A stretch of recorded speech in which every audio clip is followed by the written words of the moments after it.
I still remember the hollow ache in my chest when I opened the email. It was early morning, the kind of gray dawn you only see in late autumn, the mist curling around the edges of my window like ghostly fingers.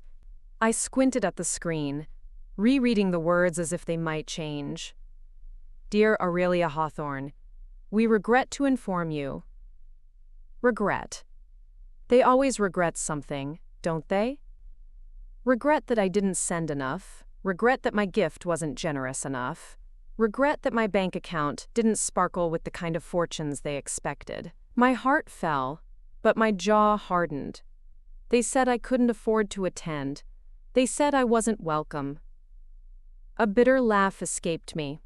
For years, I'd endured the barbs at every holiday gathering, subtle glances at the modest home I'd bought with my own blood and sweat, the thinly veiled compliments on my charming little startup, and the condescending pats on the back whenever I tried to explain my vision. They called it naive, foolhardy, a pipe dream, but I wasn't the least bit naive.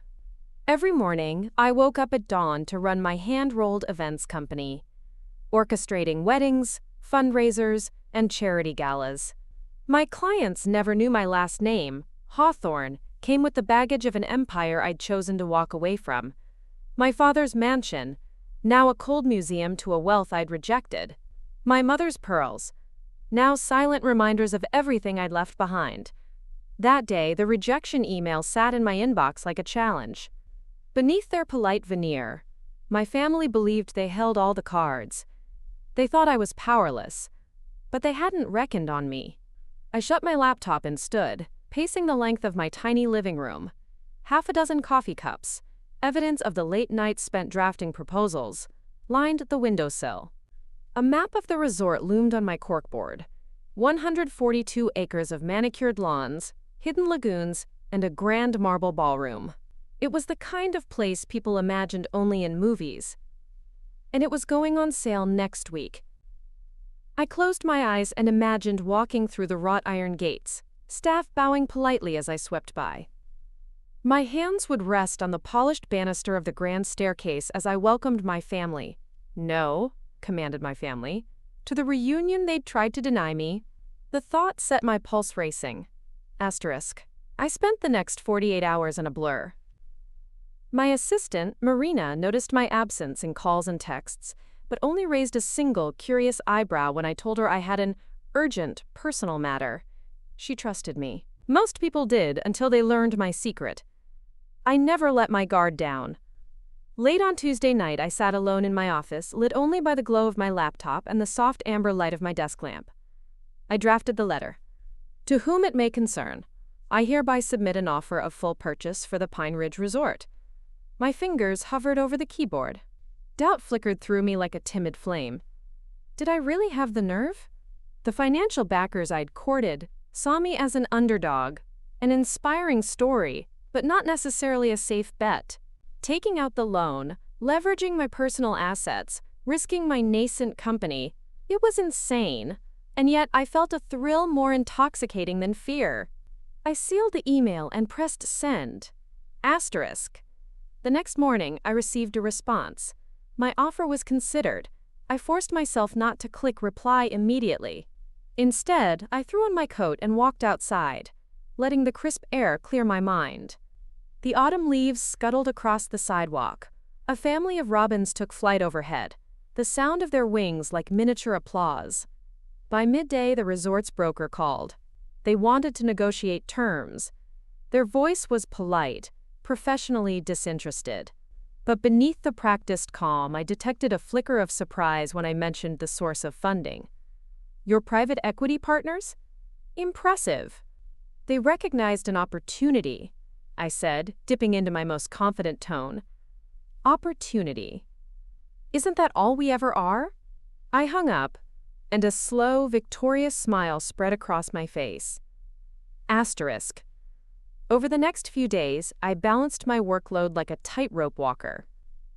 I finalized a high-profile charity gala, pitched 2 new wedding clients, and hammered out the last details of the purchase agreement.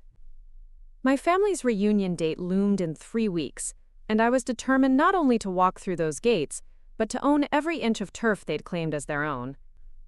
On Friday afternoon, I signed the final contract. Pine Ridge Resort was mine, though the transaction still needed board approval.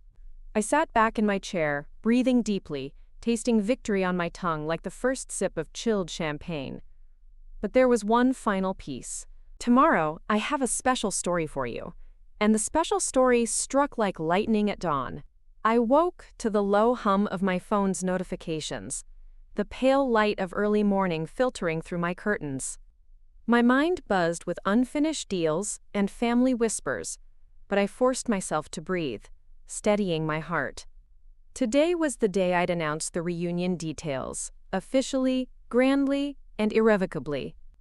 I dressed carefully, selecting a charcoal gray skirt suit that hinted at authority without being ostentatious. My reflection stared back at me, eyes bright with anticipation. Aurelia Hawthorne, the outsider, the girl who refused to stay down. Cleared of every doubt. In my office, Marina hovered by the door. She'd read the group email I'd drafted and approved it with a single nod. "Brace for impact," she'd whispered. "You're about to shake the family tree." I clicked open my laptop and pulled up the messaging platform. The group chat still glowed with stunned silence, cousins asking if it was real, siblings scrambling for details. I typed, "Gather your luggage, pack your best attire, and prepare for a weekend like no other. Reunion weekend at Pine Ridge Resort will kick off on August 15th. Formal invitations to follow." Sent. Immediately, the floodgates opened.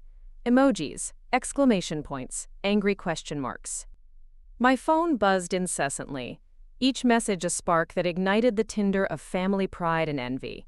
"You can't do this to us," wrote my grandmother, her words dripping with indignation. "Who do you think you are?" my aunt demanded. I swallowed a laugh. The outrage was delicious, like wine on the tongue. But there was also a tremor beneath the fury, a fear that I'd done something unprecedented, something I wouldn't reverse. I stood and paced, the polished oak floor cool under my feet. The resort's image flashed on my screen, towering pines reflected in glassy lakes, the ballroom gilded in gold leaf. Every inch my playground, soon to be my family's reluctant stage. Asterisk. That afternoon I slipped away to Pine Ridge for a site inspection. It was a modest excuse.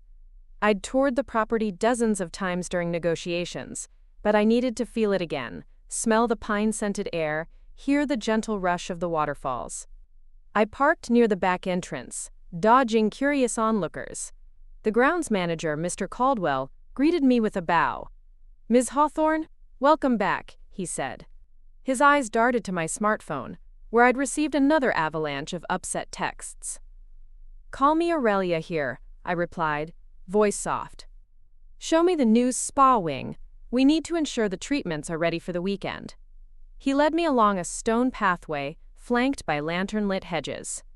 I traced the smooth rail of a footbridge with my fingertips, imagining my family stepping across, their laughter echoing in the valley. The world felt suspended, as though every leaf held its breath for the reunion. But the serenity was a facade. My heart hammered as I stepped into the ballroom, vast and empty, chandeliers glittering overhead. I walked to the center and closed my eyes, picturing long banquet tables draped in white linen, glasses clinking in toasts, the soft murmur of voices mingling with live strings, the memory of past reunions, awkward small talk, subtle jabs about my career, polite smiles masking disdain, washed over me. This time, things would be different. Asterisk. Back at my office that evening, I drafted the formal invitation. Words flowed in a steady, confident rhythm. "You are cordially invited to a celebration of family and new beginnings at Pine Ridge Resort, August 15 to 17. Dress code, cocktail elegance. Festivities will include a lakeside brunch, a black tie gala in the grand ballroom, and an exclusive midnight bonfire under the stars. RSVP by July 20th. I paused before hitting send. The RSVP deadline loomed, a ticking clock designed to stoke anxiety. I inhaled deeply. Send. My finger trembled slightly, but the message flew out. I imagined my relatives checking their calendars, weighing their schedules, stewing in the uncertainty I'd inflicted. Asterisk. Within minutes, Marina called. People are losing it, Aurelia. Texts, calls. Your siblings want to talk. I perched on the edge of my desk. Let them talk. I have a gala to plan. Her sigh was affectionate. You sure? Crystal. I picked up my coffee, now cold, and swirled the last bit of cream through the milky depths. They'll adjust. They always do.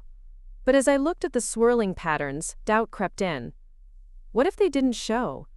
Even the grandest resort sat empty if no one came. And what did it say about me, if I orchestrated this elaborate drama only to have them stand me up? But no, my pride, my desperation for vindication, would not allow such cowardice. Asterisk. That weekend, I attended a charity gala I'd booked months ago, a last-minute detour from the reunion hype. The contrast stung, glamorous strangers praising my vision, while my own blood clutched their phones, debating whether to confirm. I accepted compliments with a practiced smile, but my mind drifted to the empty ballroom humming in my absence. I slipped away before midnight, driving along the moonlit highway back to Pine Ridge. The headlights carved ribbons of light through the dark forest. My phone buzzed incessantly. I careened onto the resort's drive and parked. Everything was quiet, eerily so. The lake shimmered under the moonlight, and the ballroom's windows glowed faintly. I climbed the steps and pushed open the doors. The cavernous room yawned as I stepped inside, the echo of my heels snatching at the silence. I walked to the center again, heart pounding. Every instinct screamed that this moment, the quiet before the storm, was crucial. That's when I heard it. Footsteps. Behind me, the soft click of heels on marble. My skin prickled. I turned slowly, dread coiling in my stomach. Standing in the doorway, arms crossed, was my eldest sister, Valentina. Her gaze was unreadable. "Surprised to see me?" she asked. My breath caught. Her betrayal, once a steady undercurrent, now surfaced in full force. "You came," I said, voice slicing through the tension. She stepped forward, eyes sharp as icicles. "I came to stop you." The chandelier's crystals trembled overhead, and I knew this night would change everything. The chandelier's crystals trembled overhead, casting fractured reflections across the marble floor as Valentina advanced. My pulse thundered in my ears, each step she took echoing with the weight of every unspoken accusation between us. "You always did like a grand entrance," I said, struggling to keep my voice steady. "But you could have at least waited until the invitations went out to storm in." Valentina's lips curved into a humorless smile. "You think this is about invitations? You think buying the resort is enough?" I swallowed. It was never just about the resort. It was about proving. "Proving?" she interrupted, voice low and tight. "You think you can buy your way into our lives? That you can erase years of hurt and resentment with a purchase agreement?" Her gaze flicked past me, toward the foyer. "All those cousins of ours. They'll see right through it. They'll know it's just another stunt." My chest tightened.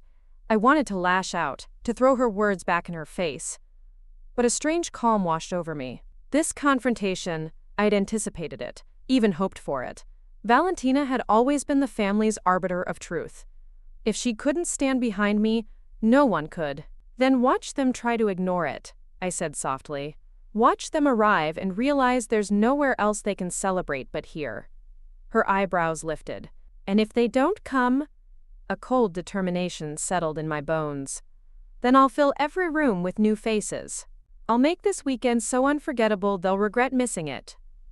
Valentina's stare softened, just a fraction, a flicker of something. Respect? Uncertainty? Crossing her features. But before I could read her fully, she shook her head.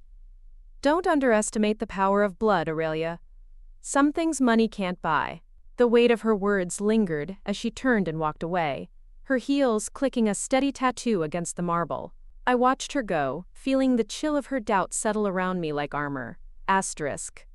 Later that evening, I convened my team via video call. Marina, Caleb, the catering director, and Nico, the events coordinator, appeared on screen, each framed by the warm glow of their home offices. "Showtime," I announced, forcing a smile. We've got 1 week until the reunion. Let's make it legendary. Caleb's eyes sparkled. The menu is set. A lakeside barbecue kickoff with smoked brisket and grilled vegetables, followed by a champagne reception in the gazebo. Nico nodded. Live string quartet for the brunch, a photo booth by the waterfall, signature cocktails at the bonfire. Marina raised an eyebrow. Signature cocktails? You're really going for the wow factor.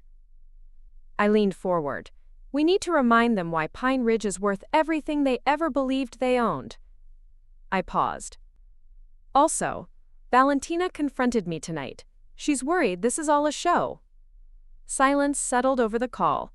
Finally, Marina said, Then let's give her proof. Let's create moments money can't buy, moments that matter. Their resolve bolstered my own. We spent the next 2 hours finalizing timelines, contingencies, and little surprises. Personal touches at each event designed to speak directly to my family's shared memories. A custom quilt displaying childhood photos at the gala, a private lantern release at midnight, and a surprise serenade by our grandmother's favorite folk singer. Night fell, and I found myself back at Pine Ridge alone once more. The moon was a sliver in the sky, and the resort lay silent, the anticipation of the coming days thick in the air. I wandered the grounds, letting memories surface. My mother's laughter drifting across the lawn, my grandmother teaching me to waltz in the ballroom, childhood games played beneath the oaks. I paused beneath the archway where my parents had once promised me the world. The air was cool against my skin, and for a moment, doubt seeped in. What if the past was too broken to mend? What if no matter how perfect the setting, the fractures ran too deep? Then I felt it, a spark of stubborn hope, refusing to be extinguished. I placed my hand on the weathered stone and whispered, This time will be different. As I turned to leave, lanterns flickered behind me, Team Pine Ridge already setting up. Their silhouettes danced in the golden light. I allowed myself a small smile. This weekend, every heart here would remember what family meant. But first, they had to arrive. Valentina's words echoed in the cavernous ballroom, merging with the soft hum of the chandeliers. Her silhouette framed by the grand archway, she looked every inch the matriarch she aspired to be. Poised, unyielding, and unafraid of confrontation. Stop me? I repeated, stepping closer. My voice was calm, but my heart pounded with equal parts excitement and apprehension. You realize I've already bought the resort, right? This isn't a game of wills. It's done. Valentina crossed her arms tighter. You think money settles everything, but there are debts you can't pay with a credit line. Debts of trust, of forgiveness. You've burned every bridge in your path, Aurelia. The accusation stung, like frostbite on bare skin. Bridges. I'd left my family home by choice. I'd broken their expectations to chase my own dreams. But beneath their scorn lay a fear that my success would redefine our family's legacy, and not in their favor. I didn't burn bridges, I said softly. I rebuilt them, stronger. Her laugh was brittle. Stronger. Come back to me when they're intact. Then she turned on her heel and left, her heels clicking a staccato beat that seemed to taunt me. I spent the next day buried in logistics. Every phone call, every email, every minute detail became my lifeline against Valentina's doubts.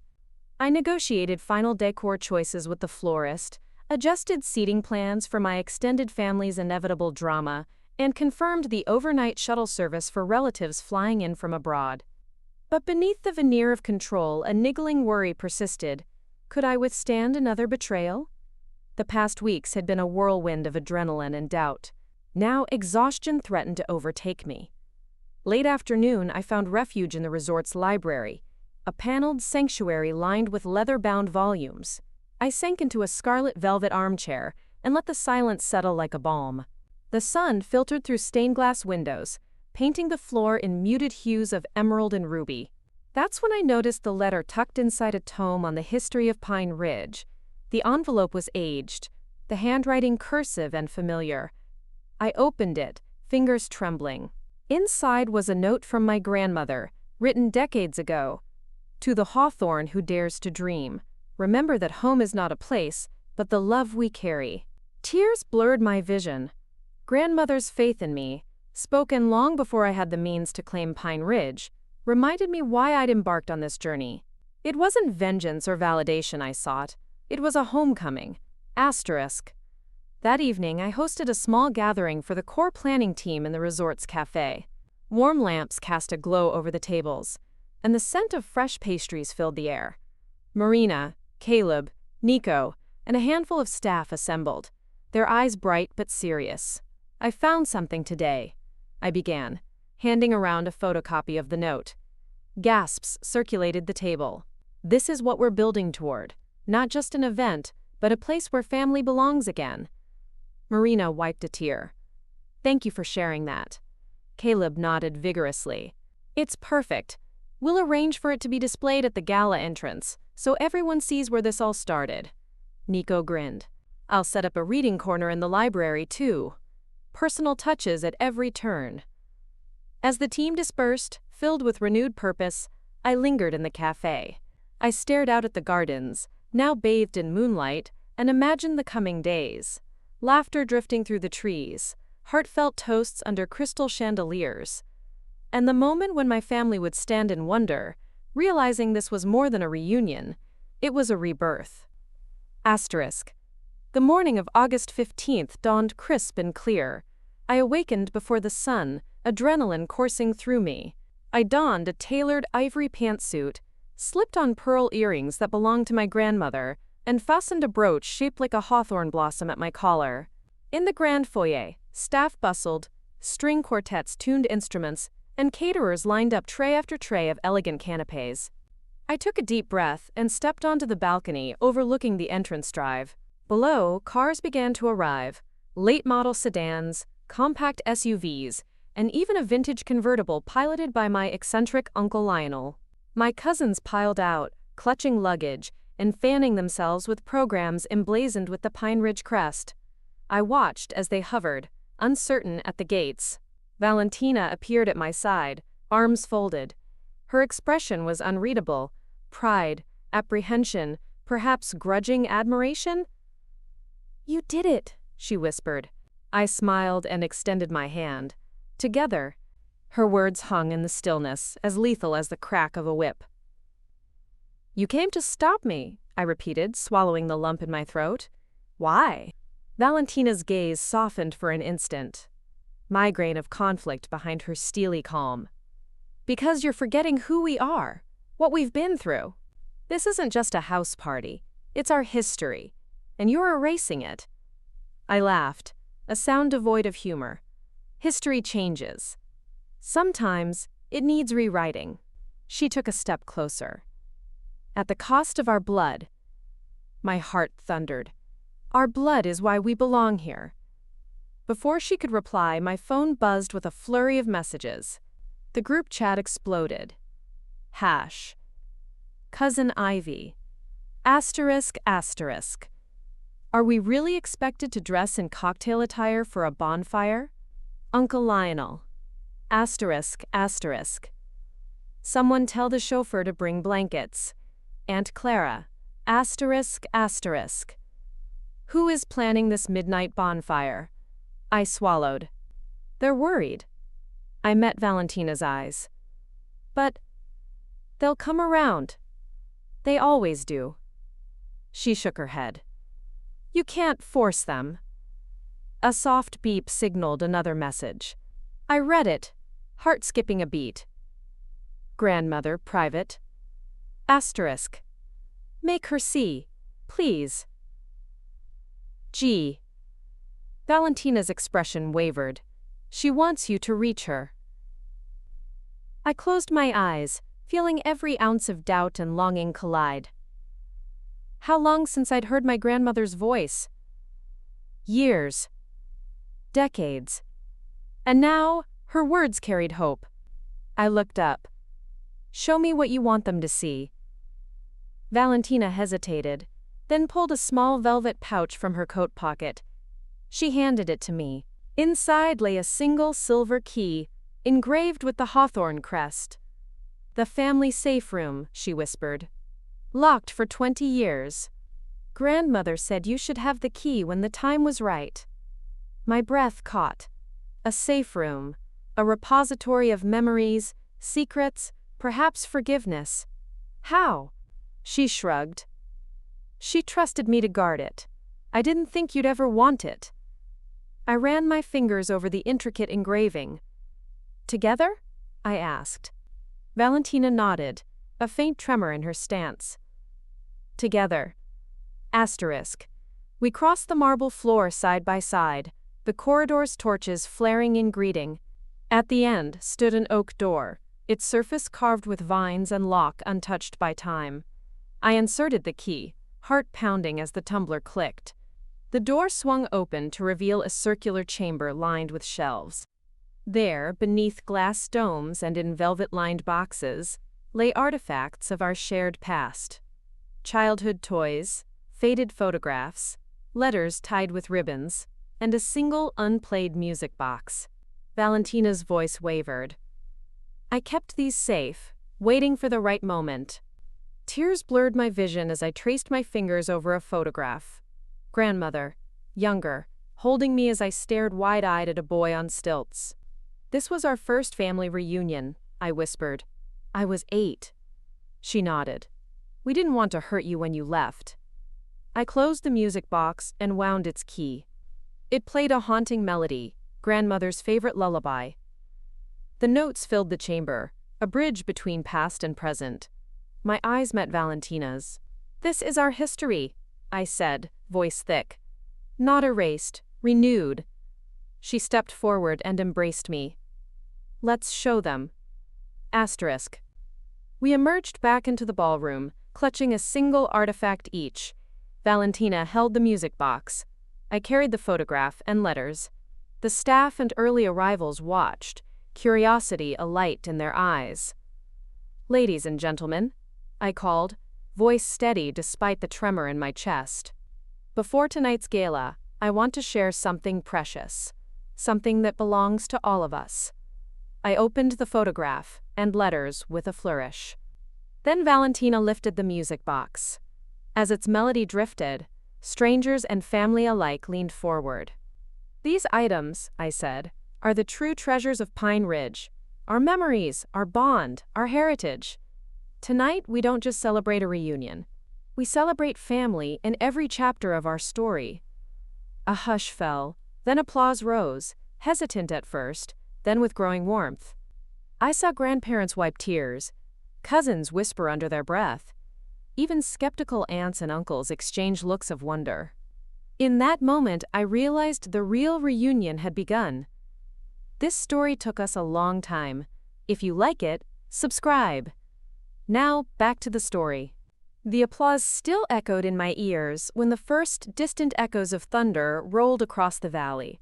An unexpected summer storm, roaring in on gusts of wind that rattled the windows of the grand ballroom. Outside, lanterns swayed, their soft light dancing like will-o'-the-wisps across the lawn. In that chaotic symphony of sound, I felt it. The moment when dreams and reality collided. I stepped forward, raising my voice over the murmurs of the gathering. Thank you all for sharing this moment, I began, heart-pounding. Tonight is only the beginning of our story. Tomorrow at dawn, we venture beyond these walls for an experience I hope will bind us in memory forever. A ripple of curiosity spread through the crowd. Valentina nodded at my side, her eyes reflecting pride, and perhaps a new spark of hope. Please join us for a dawn hot air balloon ride, I announced, gesturing toward the grounds. We'll rise above Pine Ridge, see it from the sky, just as we must rise above old grievances to truly come together. Gasps and excited chatter followed. Even the most skeptical relatives found themselves drawn in by the promise of an adventure. I watched as my grandmother's gaze softened, her hand reaching out to steady a trembling niece. Asterisk. I spent the rest of the evening overseeing final arrangements, ensuring blankets were ready, lanterns lit paths to the landing fields, and the basket crew stood by. As midnight approached, I slipped away to my suite on the upper floor, a simple sanctuary overlooking the ballroom. The windows framed the storm-lit sky, jagged bolts illuminating the lake in stark pulses. I sank onto the edge of the bed, exhaustion tugging at my limbs. Yet sleep eluded me. Instead, I unpacked the battered journal I'd carried since childhood, the one lined in burgundy leather, filled with my earliest hopes and my deepest fears. I opened to a blank page, dipped the pen in ink, and began to write. Underscore. August 16th, 5:30 a.m. Thornfield Estate, Pine Ridge Resort underscore. They watched me doubt myself this weekend. They whispered it behind my back. But here, in the pale light before sunrise, I claim this moment for us all. We rise together. I paused, listening to the wind thrumming against the panes. The pen hovered over the page as memories flooded back. My first flight lesson, the thrill of seeing the world unfold beneath me. My father's steady voice in the cockpit. My mother's tearful hug when I soloed at 16. Those moments had shaped me, just as this dawn would shape our family. Asterisk. At 4 o'clock I descended to the foyer. The staff moved with practiced quiet, handing out steaming mugs of cocoa, distributing fleece-lined blankets, and guiding relatives toward the waiting balloons. The sky was still ink black, sprinkled with stars. I took a deep breath and stepped forward, calling softly, "Everyone, please gather by the largest balloon, the one with the hawthorn crest." My family followed, rubbing sleepy eyes, their breath visible in the cool air. Valentina smiled, nudging my cousin Marcus awake. My grandmother tottered forward, supported by Uncle Lionel, her expression one of serene wonder. I climbed into the basket first, then helped my grandmother into her seat. One by one, each relative followed, murmuring hopes and apologies under hushed breaths. As I closed the wicker gate, the pilot handed me the burner controls. Asterisk. The roar of the flame filled the basket. Heat washed over us as the canopy filled, balloons swelling like a living creature. With a gentle jolt, we rose, lifting off the dew-dampened grass into the silent sky. Below, Pine Ridge transformed into a tapestry of dark woods and glimmering lakes. The ballroom appeared distant, its windows glowing like embers in the pre-dawn gloom. I watched my family's faces, lit by the warm glow of early burners and anticipation. My grandmother's voice broke the hush. "My dear Aurelia," she whispered, "you've given us the sky today." Then, louder, she laughed, a tremor of joy stretching across her lips. Valentina leaned toward me. "Thank you," she said quietly, "for this." Dawn's first light filtered through the mist as the balloon descended toward the hidden mountaintop meadow. I stepped out onto the dewy grass, legs trembling with exhilaration and the weight of the weekend's triumphs and trials. Around me, family members disembarked, marveling at the panorama, endless forested ridges painted gold by sunrise. My grandmother stood at the edge, eyes closed, arms outstretched. Beneath her breath, she murmured a blessing, or perhaps a prayer of gratitude. I approached, placing a gentle hand on her shoulder. "You always loved this view," I said. She opened her eyes and smiled. "It reminds me how small we are, and yet, how vast our hearts can become." Her gaze drifted to Valentina, who knelt beside an ancient oak, tracing initials carved decades ago. Our kin drifted apart to explore. Cousins chased rabbits through tall grass, aunts and uncles posed for photographs against the sunrise, and cousins whispered plans for the bonfire later that evening. The meadow felt alive with possibilities, a living tapestry of our renewed bonds. Then I saw him, a solitary figure standing at the far edge of the field, half hidden by morning haze. My breath caught, because his silhouette was impossible here. Julian Mercer, my first love, the boy who'd captured my dreams before I understood ambition. He'd vanished from my life without warning 15 years ago, leaving only a letter I'd never opened. In an instant, memories flooded back. Late-night talks under starlight, hands brushing as we walked by the lake, the warmth of his grin when I admitted my fears for the future. And then, the pain of his sudden goodbye. I stepped closer, heart pounding so fiercely I feared it might shatter my ribs. Valentina followed my gaze and gasped. "Julian?" she whispered. He turned, and for a heartbeat, time froze. His face was unchanged. Dark curls just a touch grayer, eyes still the deep hazel I remembered. His expression was unreadable, a mixture of awe and something darker, regret. "Aurelia," he said, voice hushed. "I hoped I'd find you here." My tongue felt thick, my mind a whirl of questions. Why is he here? How did he learn about the reunion? And most importantly, why now? Cousins gathered behind me, whispers swirling like wind-blown leaves. Marina appeared, concern etched on her face. "He's here." I swallowed, stepping forward until only a few paces separated us. The golden light caught the edge of his jawline. "After everything," he began, "I had to see if you'd changed your mind. About us, about home." A tremor of anger and longing coiled in my chest. "You left without a word. You left me questions that still echo at night." He closed the distance, sincerity blazing in his eyes. "I was afraid. Afraid I'd hold you back. But seeing what you've built, I knew I had to try again." My sister's words from the resort ballroom returned. Some debts, some wounds aren't paid with money. I realized this reunion was not just for family. It was for my own heart. The crowd hushed as he reached into his coat and pulled out a folded envelope. Weathered, brown, the corners worn. My breath caught. "The letter you never opened," he said softly. "I wrote it when I left." My hand shook as I took it. The paper felt brittle beneath my fingers. I glanced up at him, heart hammering. "Read it," he urged. "Here, now." I reached for the note, my pulse so loud I feared no one else could hear their own thoughts. The meadow waited, silent and expectant, as I unfolded the letter. Uncertain whether I'd find forgiveness, clarity, or another wound. And then, a single line caught my eye. "If you still believe in us, come find me beneath the oak where we carved our names." I looked up. Julian's hand hovered over the carved initials. Beneath us, the grass whispered secrets in the dawn breeze. I realized the greatest reunion was yet to come, within my own heart. Cliffhanger asterisk.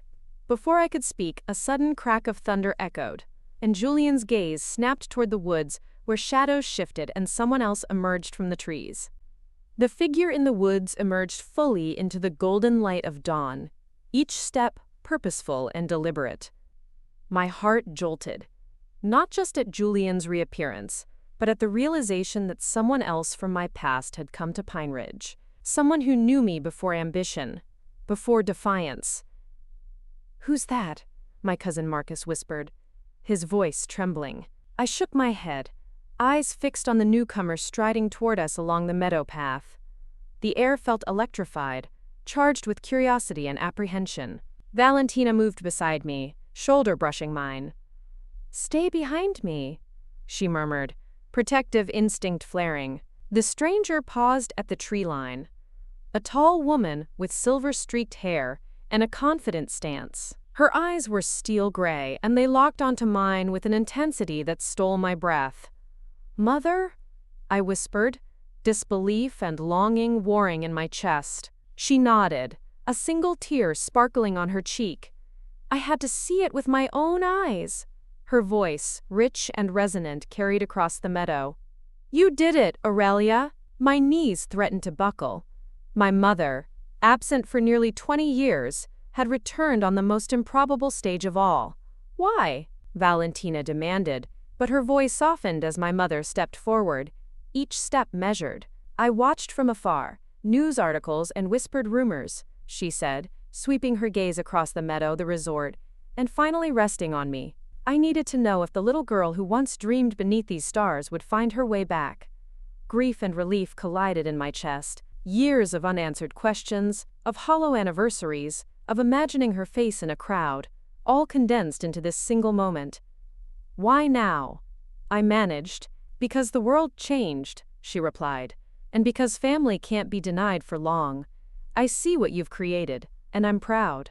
My siblings closed in, Valentina with cautious hope, Marcus with open arms, and even distant cousins who had once snubbed me now pressing forward to touch my mother's hand. I took a step closer, voice catching. We. A sudden crack of thunder interrupted me and raindrops began to spatter the meadow.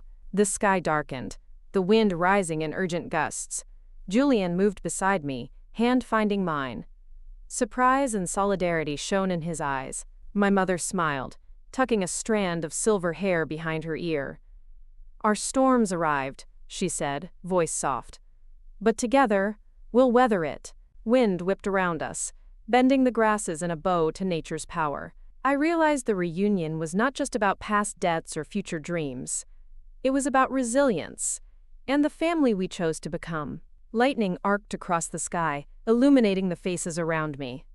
Every cousin, every aunt, every friend who had become family this weekend. I lifted my chin, raising my voice over the roar of the wind. Welcome home. As the first heavy drops of rain fell, I understood that this was our true beginning. The resort, the reunion, even my heart's stirrings with Julian, all paled beneath the promise of this moment. Together, we had built more than a gathering. We had built a legacy. The storm broke in earnest, and we laughed.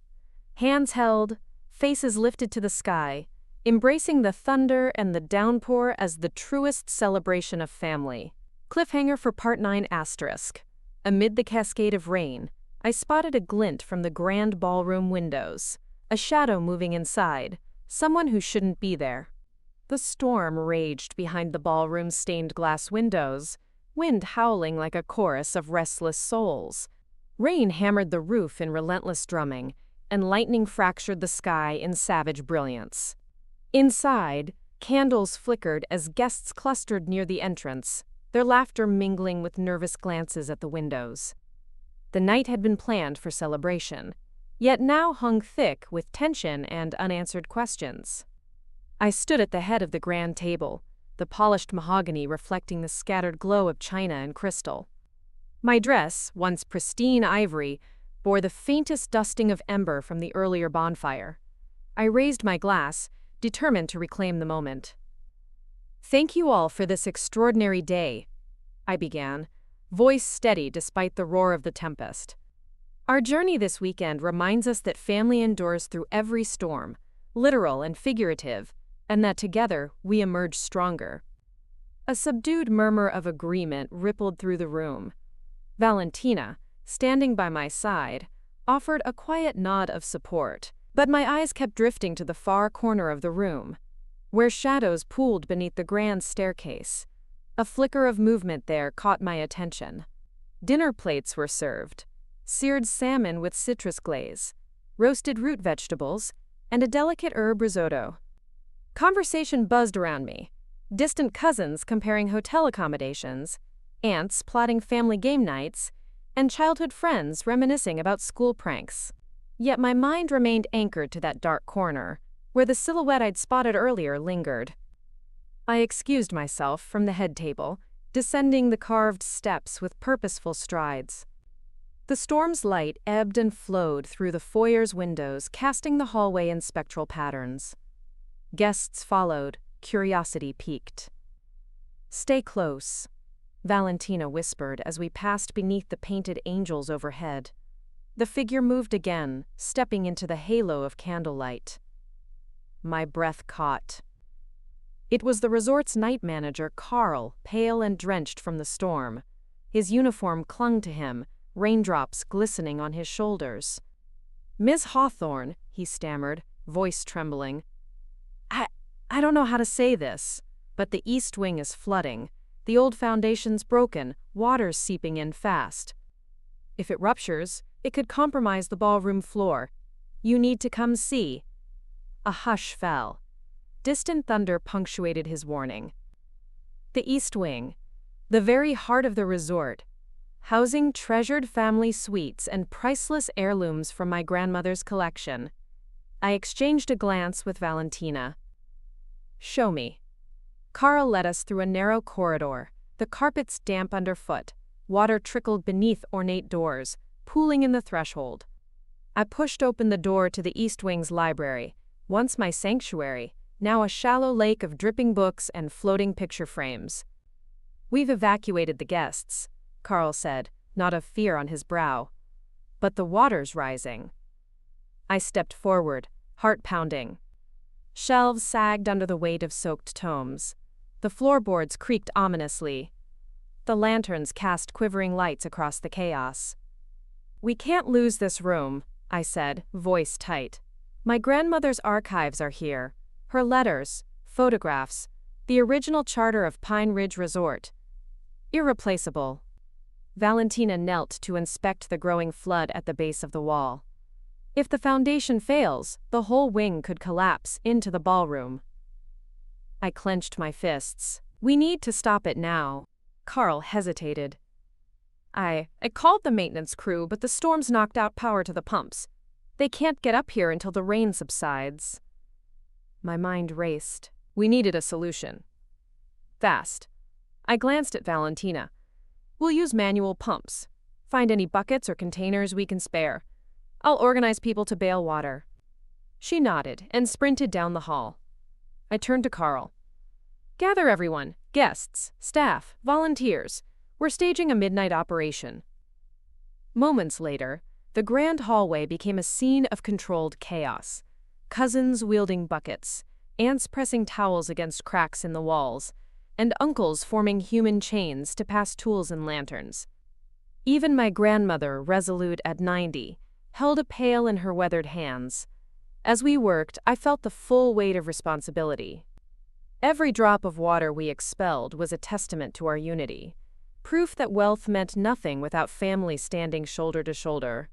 Finally, after what felt like an eternity, the water level began to recede. The roping cracks in the library's door grew less ominous, and the creak of stressed floorboards softened. I sank to my knees, exhausted, but exhilarated. Valentina joined me, handing me a towel and meeting my gaze.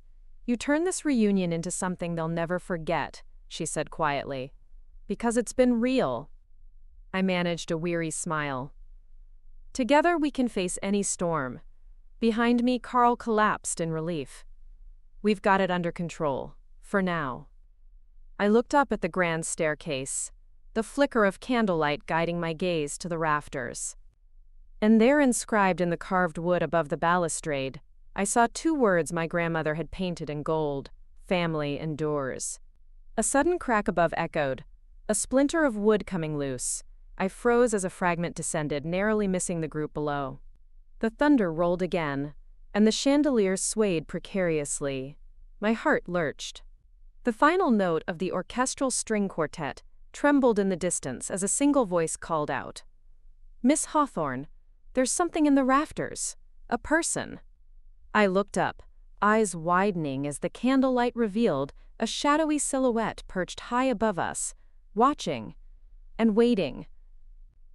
Cliffhanger for Part 10 ***. Who is this stranger hidden in the rafters, and what do they want with our reunion?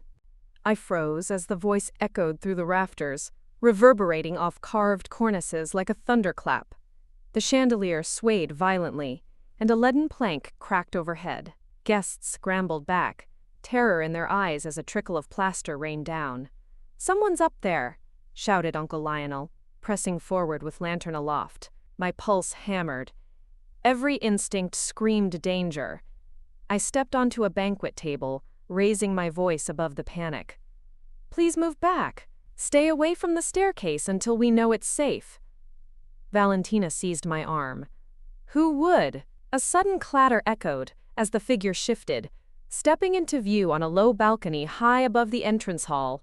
A single lantern illuminated a slender form, cloaked and hooded. "No one move," the stranger called. Their voice was distorted by the height, but I recognized its cadence, taut with desperation. My breath caught. The only person who could command such a stage, who'd once wielded control over me and my choices, was Elliot Hawthorne, my estranged uncle, the family's former patriarch, driven out years ago by scandal and greed. Gasps tore through the room. Elliot's face, half hidden in shadow, was pale and lined, eyes blazing. "Elliot?" Valentina whispered, tone a mix of shock and fear. He drew back his hood, revealing the sharp angles of his face. "Hello, nieces and nephews," he rasped. "Did you really think you could claim Pine Ridge without me?" My chest tightened. Memories flared. Elliot towering over me in his leather chair, his booming laugh at my dreams, his threats when I defied him. He'd held us hostage with his power. I'd spent years believing our family's true strength lay in his approval. "You have no claim here," I said, voice steadier than I felt. "This resort belongs to all of us." He sneered, eyes flicking to Valentina. "You think buying this place erases my legacy? Erases my mistakes? We're not erasing anything," Valentina replied, stepping beside me on the table. "We're building on it, together." He laughed, a dry, hollow sound. "Together or torn apart?"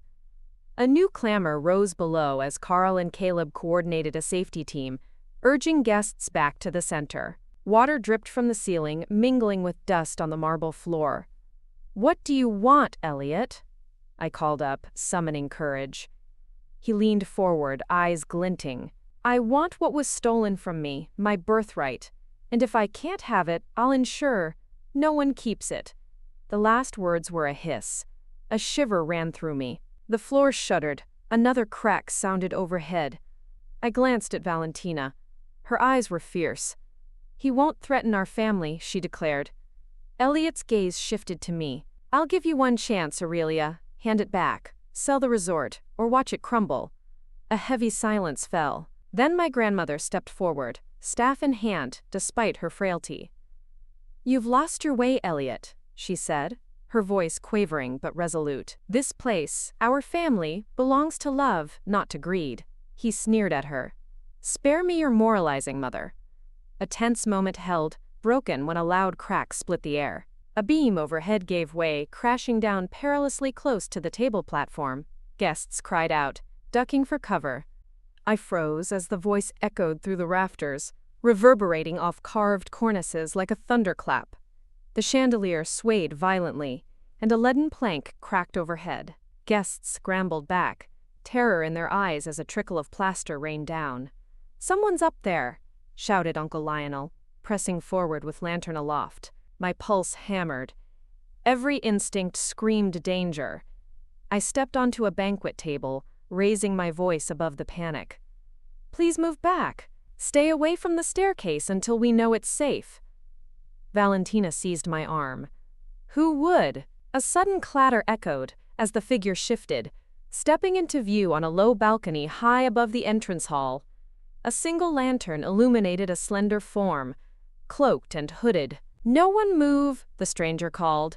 Their voice was distorted by the height, but I recognized its cadence, taut with desperation. My breath caught. The only person who could command such a stage, who'd once wielded control over me and my choices, was Elliot Hawthorne, my estranged uncle, the family's former patriarch, driven out years ago by scandal and greed. Gasps tore through the room.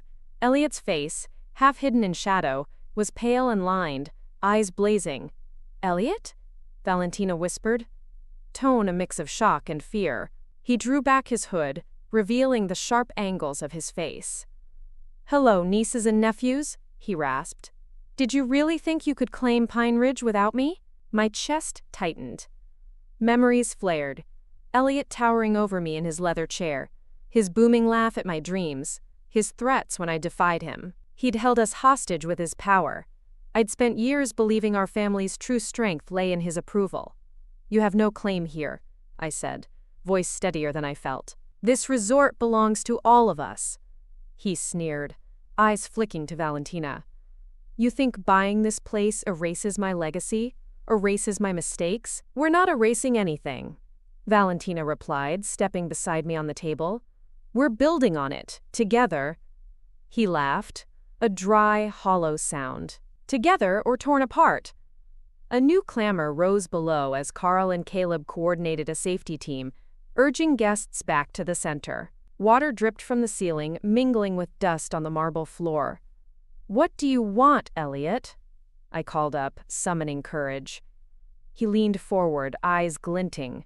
"I want what was stolen from me, my birthright. And if I can't have it, I'll ensure no one keeps it." The last words were a hiss.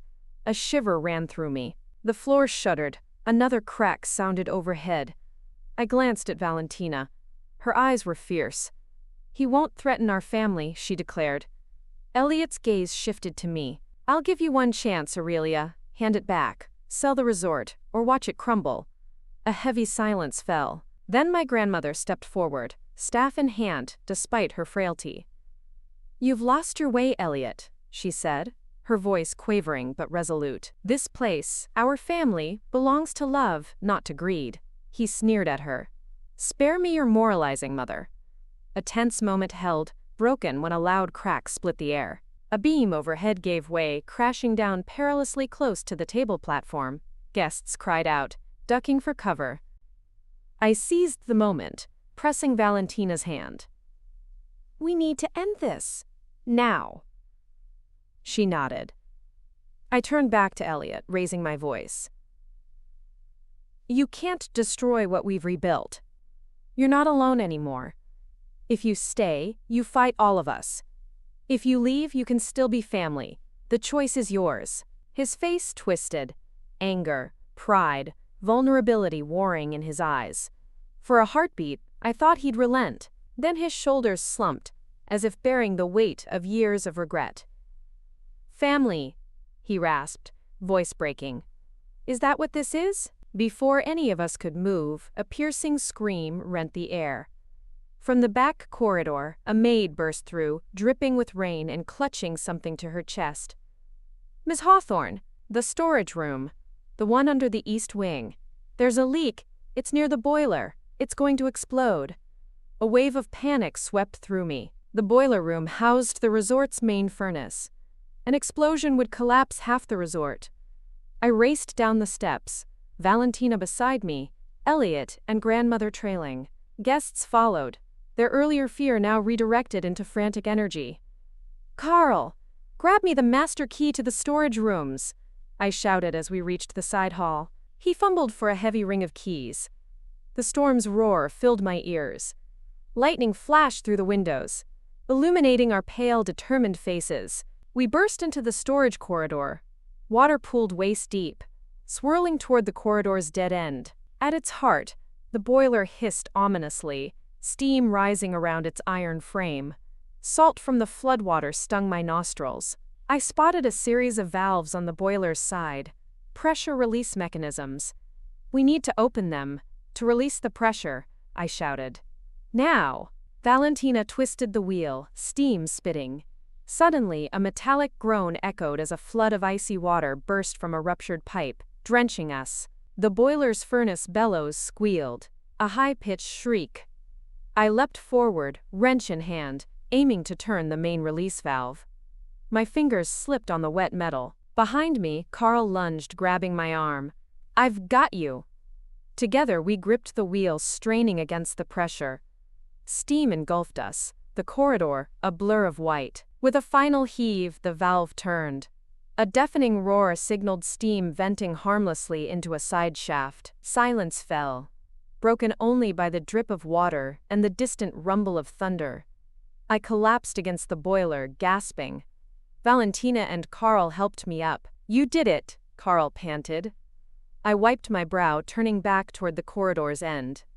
"Let's get everyone out now." As we ushered the last of the guests toward safety, I looked back at the boiler room's threshold. In the shadows, past the steam, I spotted Elliot's figure. Watching, silent. His face was calm, inscrutable, and I realized the true test of our reunion had only just begun. After the boiler hissed its surrender and the crisis passed, the corridor lay drenched and echoing with ragged breaths. We guided the last guests through the dimly lit passage, each step a promise of safety. Yet as I emerged back into the grand foyer, the energy crackled with unease. Elliot stood at the foot of the staircase, rainwater dripping from his coat, eyes fixed on me. The storm beyond the windows had eased to a soft patter, and the ballroom's chandelier once again glowed like a calm star. But inside, the family's unsteady rhythms continued to ripple, lingering glances, hushed conversations, and the undercurrent of shared triumph. Valentina joined me by Elliot's side. My grandmother hovered nearby, steady but watchful. The guests drifted back toward the tables, reclaiming their seats as if waking from a collective dream. Elliot's gaze was distant, unreadable. I swallowed, stepping forward. "Are you unharmed?" He nodded curtly, just surprised that a rebellion could hold together. I bristled at the word and forced a calm smile. Family endures through more than storms. He met my eyes, a flicker of respect beneath the old shadows. I never wanted to destroy everything, but I couldn't bear to watch this place slip away without a fight. My grandmother cleared her throat. "You fought the wrong battle, Elliot. It wasn't Pine Ridge you lost, but us." He looked at her, pain and regret warring in his expression. "I thought I was doing what was best. For our legacy, for our name." Valentina placed a hand on his arm. "And now?" He exhaled deeply, the weight of years in his shoulders. "Now, I see the strength wasn't in the title or the land. It was in the ties that bind us. Blood, love, memory." He straightened, steely resolve returning. "I want back in, not as owner, but as family." A hush settled. Then my grandmother's smile was like dawn breaking through clouds. She stepped forward and embraced him. "Welcome home, my son." Tears welled in Elliot's eyes as he bowed his head. "Thank you." Across the foyer, cousins and aunts moved toward him, uncertainty melting into acceptance. I watched as the chasm of years bridged in moments. Reminders that forgiveness, like storms, clears the air. Asterisk. Dinner resumed and the string quartet struck a hopeful chord. Each course arrived like a ceremony. Rich mushroom bisque, rosemary-crusted lamb, and a lavender-infused sorbet to cleanse the palate. Glasses clinked in renewed celebration. I sat between Valentina and Elliot, the sister and the uncle whose faith I'd torn down to build my own. I raised my glass, voice ringing clear. To family, old wounds healed, new beginnings seized, and a legacy that goes beyond brick and mortar. They echoed the toast with heartfelt smiles. Asterisk. Later, as the gala wound down and guests lingered over coffee in the library, I slipped away to the balcony overlooking the gardens. The lanterns sparkled in the quiet night, beacons of warmth after the storm. Julian emerged, offering a warm mug of cocoa. His gaze was gentle. "Incredible weekend." I leaned against the stone railing, more than I ever dreamed. My eyes drifted to the distant horizon, where clouds broke to reveal a glittering sky of stars. He reached beside me and took my hand. "Julie." I turned, feeling the weight of unsaid words. So much happened. Family reconciled, storms weathered. But what about us? He smiled softly. "When you fought for your family, I remembered why I fell in love with you. Tenacity, grace under fire, heart." He brushed a strand of hair from my face. "I'm here for the next chapter, if you'll have me." My heart swelled. "Always." He bent to kiss me, and the world shrank to the two of us on the balcony. Promise and peace intertwining. Asterisk. I returned inside to find the last guests bidding farewell. Marina approached, eyes bright with relief. Everything went off without a hitch after the storm. I embraced her, gratitude flooding me. "I couldn't have done this without you." She smiled mischievously. "And I got the best story yet to tell." We both laughed. Asterisk. Morning dawned calm and bright. The final brunch was a cascade of laughter and heartfelt hugs. My grandmother sat at my side, her hand over mine. "You've given us more than a reunion," she whispered. "You've given us hope." I squeezed her hand, tears shimmering. "And you've given me home." As the last car pulled away from the gates, I lingered on the veranda, watching the empty drive. Pine Ridge lay before me, quiet and waiting, an echo of the weekend's triumphs and trials. Valentina joined me, sipping her coffee. "What's next?" I smiled, heart brimming. "More stories, new chapters to write." She grinned. "I'll hold the camera." We stood in silence, the crisp air carrying the scent of pine and possibility. Ahead, the future glimmered like the lake at sunrise. vast and inviting, and I knew this was just the beginning. The sun rose gentle and golden on the final morning of the reunion. From my bedroom window, I watched the mist lift from the lake, tendrils of fog drifting like dreams between the trees. My heart swelled. This weekend had been a tapestry of memories, reconciliations, love, and unexpected twists. Yet, as I stood on the balcony, I knew there was one last chapter to write. Downstairs, the staff prepared the farewell brunch. Platters of freshly baked pastries, platters of smoked salmon and capers, bowls overflowing with seasonal fruits, and a tower of champagne flutes sparkling like sunlit dew. Guests gathered in clusters, exchanging hugs, snapping photos, and scribbling in guest books. I descended the grand staircase, smoothing my dress and steadying my breath. Valentina met me at the bottom, eyes bright. "Ready?" she asked softly. I nodded. "Let's give them a send-off they'll never forget." Asterisk. Brunch commenced in the sunroom, its floor-to-ceiling windows framing the lush gardens beyond. The quartet played a gentle melody as guests found their seats. I took the podium once more, my grandmother beside me and Elliot on my other side. "Today we send you off with hearts full and spirits renewed," I began, voice warm. This weekend wasn't just a celebration of family, it was a testament to resilience, forgiveness, and the power of belonging. A murmur of agreement swept the room. "But before you depart, I want to share something special, our family gift to you. Please step outside for a moment." Curious smiles spread. We led them onto the terrace, where the staff revealed a long, narrow wooden chest draped in white linen. I lifted the cloth, revealing the Pine Ridge time capsule, its surface engraved with the reunion dates. Each family member added something meaningful: letters, trinkets, photographs, to represent their experience this weekend. "Now we'll seal this capsule to be opened at our next reunion in 5 years." Gasps and delighted laughter greeted the announcement as guests lined up to place their objects inside. Children dropped in their hand-painted pebbles, grandparents tucked in handwritten blessings, spouses slipped in small tokens of love. I watched, heart full as the capsule brimmed with tangible memories. When the last item went in, Elliot turned the key in the lock, sealing our shared past and future. I heard a collective exhale of joy. Asterisk. As the brunch wound down, I strolled through the gardens with Julian at my side. Sunlight filtered through the oaks, dappling his hair with gold. "I can't believe how perfect it all felt," he said. I leaned into him. It felt like home. Finally, my eyes swept the grounds, the waning lanterns, the shimmering lake, the grand facade of Pine Ridge, alive with memory. He squeezed my hand. "Here's to writing many more chapters, together."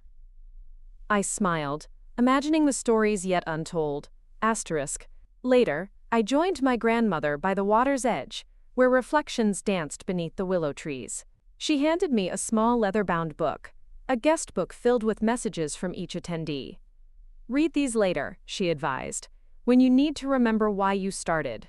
I nodded, emotion thick in my throat. Asterisk. As cars departed, waving hands and promises of return fluttered like butterflies in the morning light. The resort quieted, staff preparing to reset the grounds to their tranquil state. Valentina and I stood at the gate, watching the last car disappear. She nudged me with a grin. "Next time, let's do it at Thornfield Manor." My laughter joined the bird song. Quote dot. Do 2 more great stories are next. Don't miss them. Subscribe and turn on notifications. The words settled on the breeze, carrying away fears and uncertainties, leaving only possibility. Pine Ridge stood still, a silent promise of home and hope, and as I turned to walk back toward the manor, I knew this was not an end, but the start of everything.